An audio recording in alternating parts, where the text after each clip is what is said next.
Très bien. On va voir les plans de paiement Lobo AI. C'est simple. Cliquez sur Mettre à niveau. Je vais être honnête, d'accord? Je suis juste avec les outils. Parfois, je dis qu'ils sont chers, parfois bon marché. Ici, on a un éditeur vidéo avec plein d'outils IA, génération d'images, effets sonores, scripts, sous-titres auto, etc. D'abord, il y a des outils gratuits pour générer des voix comme Lobo AI, par exemple Clipchamp. Il y a des outils qui permettent même de couper automatiquement comme Clipchamp. Ce n'est pas sponsorisé par Clipchamp, hein? Je mentionne cet outil parce qu'il est gratuit, d'accord? C'est gratuit, je l'utilise. Je répète, ce n'est pas du tout sponsorisé. Vous avez un tutoriel Clipchamp sur la chaîne. J'essaie juste d'éviter que vous achetiez ce produit, du moins pas à ce prix-là, qu'il propose, d'accord? C'est intéressant d'avoir tout centralisé, effets, voix, tout.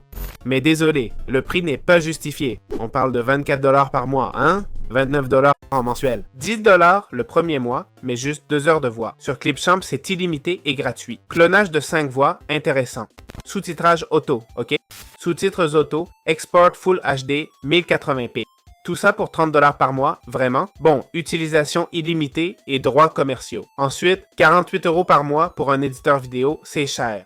Je répète, c'est un abonnement, hein? On a tout du forfait de base, 5 heures de voix, multilingue, amélioration vocale, mais des éditeurs gratuits font déjà ça, non? Réduire le bruit, égaliser, compresser. Désolé, mais ça ne vaut pas 50€ par mois, franchement. Sous-titres auto qu'on avait déjà pour 30€, plus script, images et son. C'est là qu'on voit les 18-19€ en plus. C'est intéressant. Avant, 30€ sans outils IA. Maintenant, 50€ avec eux. Payer 50€ pour un générateur de script, on peut le faire gratuitement avec ChatGPT. Hein? Générer des images gratuitement, c'est possible, mais ces outils ne vous laissent même pas tester. On ne sait pas si ça marche bien et ce n'est pas vraiment pertinent pour faire une vidéo. Pour une vidéo, il faut des extraits de vidéo, pas des images fixes. Trop d'images rendent la vidéo froide, monotone et ennuyeuse. Désolé. Les effets sonores, c'est bien, je ne dis pas le contraire. Mais j'ai essayé et ça ne génère pas des sons extraordinaires. Donc, désolé, mais 50$ par mois, c'est excessif, non? Je comprends que les prix augmentent, mais bon, ça dépend des gens, après tout. Si les gens pensent que 50$ par mois, c'est peu et que ça vaut le coup, allez-y. Je répète, cet éditeur vidéo n'a que l'IA d'important. Le reste, comme éditeur, ne sert à rien, d'accord? Franchement, il a des fonctions trop basiques que même les éditeurs gratuits ont déjà, tu vois. Je ne parle même pas de la version pro. Dépenser 150€ par mois pour un éditeur, c'est n'importe quoi, franchement. Désolé, mais c'est vrai. Bon, point positif pour Jenny, c'est en ligne, ok? C'est le seul avantage que je lui trouve. Mais je répète, Clipchamp est aussi en ligne.